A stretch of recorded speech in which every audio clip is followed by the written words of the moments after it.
오늘 우리는 네 번째 교회인 두아디라 교회에 대해서 살펴보게 됩니다. 이 두아디라 교회라는 이 교회는 교통의 요지였고 그 당시에 염색 산업이 아주 발전하였고 또 번성했던 그런 지역이었습니다. 지역마다 염색 사업을 많은 성도들이 함께 하게 되었는데 그들 가운데는 조합 같은 것이 있어서 이 조합에 가입을 해야지만 그들이 사업을 할 수 있고 일을 할 수 있는 그런 기회가 주어진 것 같습니다. 근데 문제는 그 조합들마다 섬기는 우상신들이 있었고 그들이 그 행위에 동참하지 않을 때 그들이 먹고 사는 일이 제한되는 그런 일이 일어나게 됩니다. 그러다 보니까 그들 가운데는 먹고 살기 위해 어쩔 수 없이 조합 가운데 가입하고 또 그들이 섬기는 우상신들을 함께 섬길 수밖에 없는 그런 일들이 일어나게 됩니다. 아마도 그 일의 중심이 바로 오늘 본문 2절 말씀에 나오는 자칭 선지자라고 하는 여자 이세벨을 용납한 이 책망거리가 나오게 된 배경이 되는 것 같습니다. 이세벨이라는 여자는 우리가 아는 것처럼 아합의 아내였죠. 이방 사람이었고 그런 이스라엘 가운데서 이방 신상들을 가지고 왔고 바알과 아세라를 섬기도록 조장했던 그런 사람이 바로 이세벨이었습니다. 그런 사악한 여인이었고 엘리야를 죽이기 위해서 자신의 모든 힘을 쏟았던 그런 사람이 바로 이 이세벨이라고 볼 수가 있습니다. 그런데 문제는 두아디라 교회가 그 자칭 선지라 불려지는 이세벨을 용납했다라는 겁니다. 다시 말해 이 두아디라 교회 같은 경우는 핍박이나 환란이 있던 것은 아니었습니다. 그런데 문제는 그들이 타협했다는 거죠. 현실 가운데서 살기 위해 타협하고 용납하는 그 책망을 하나님께 받는 교회라는 것을 보게 됩니다. 어쩌면 이 두아디라 교회를 보면서 오늘 이 시대 우리의 모습도 돌아보게 됩니다. 우리도 먹고 살기 위해서는 타협해야 되고 용납해야 되고 받아들여야 합니다. 적당한 선을 그으며 그 선 안에 인생의 삶을 살아가는 것이 가장 지혜롭고 또 현명하고 이 시대를 살아가는 좋은 방법이라고 믿으며 살아가는 참 많은 사람들이 있습니다.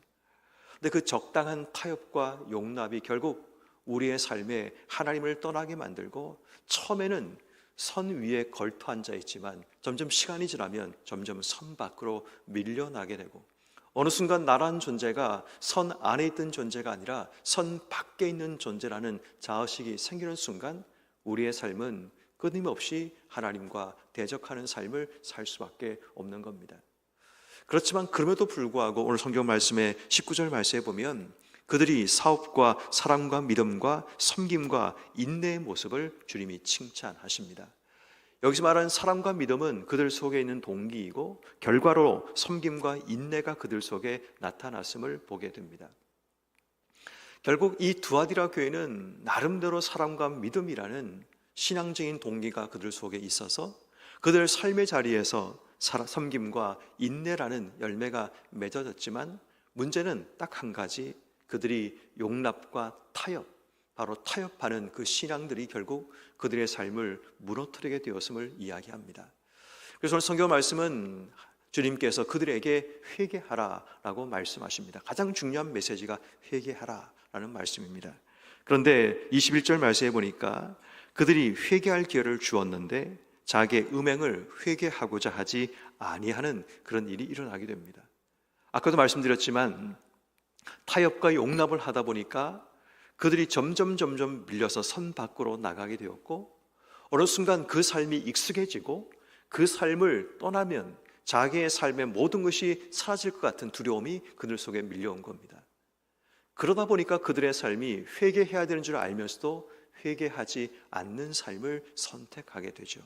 근데 오늘 성경은 분명히 그들에게 말하면 22절 말씀, 내가 그를 침상에 던진다라고 말씀합니다. 여기서 말하는 침상이란 말은 병상입니다. 내가 너에게 병을 주겠다라는 말씀입니다. 또 그와 더불어 간음하는 자들도 큰 환난 가운데 던지겠다라고 말씀합니다. 환난을 주겠다고 말씀합니다. 23절 말씀은 더 큰 하나님의 심판인데 사망으로 그의 자녀를 죽이리라 라고 말합니다.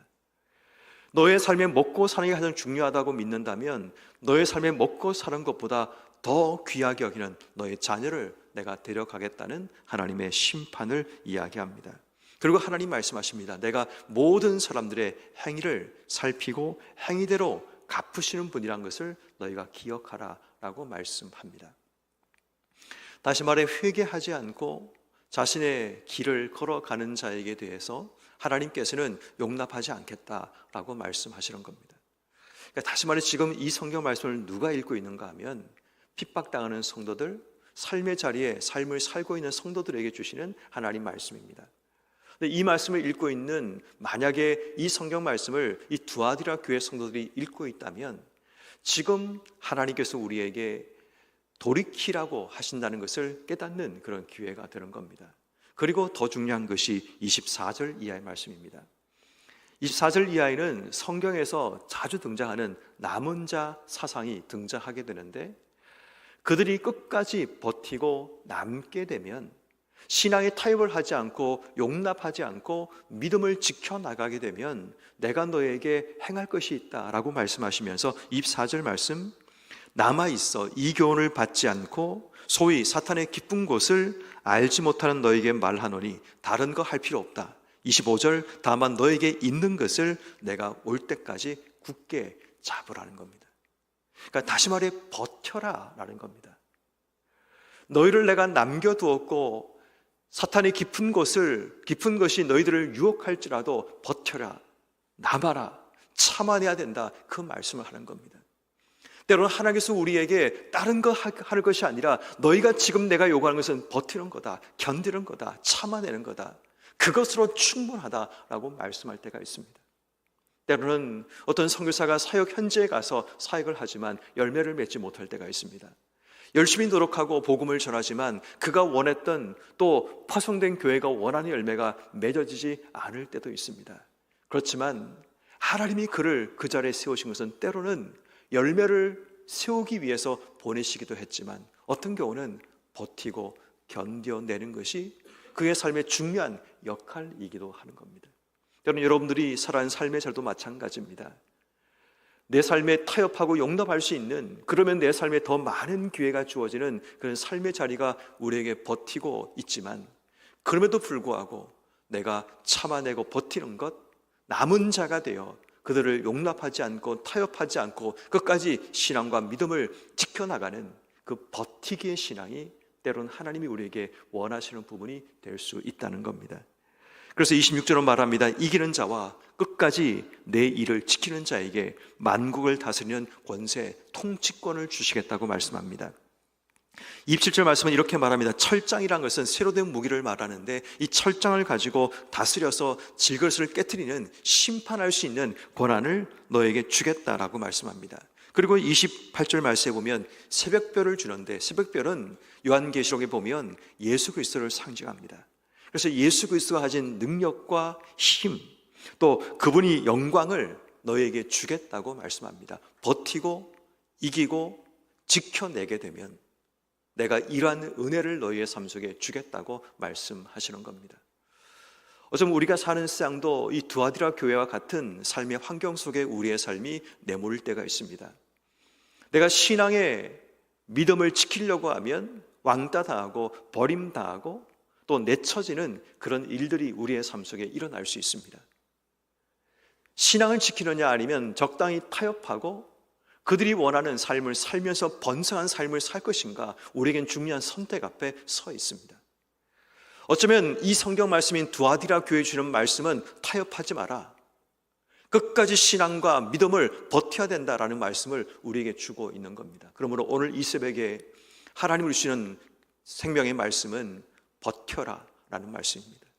타협하지 말고 용납하지 말고 끝까지 버텨내라 라는 말씀입니다.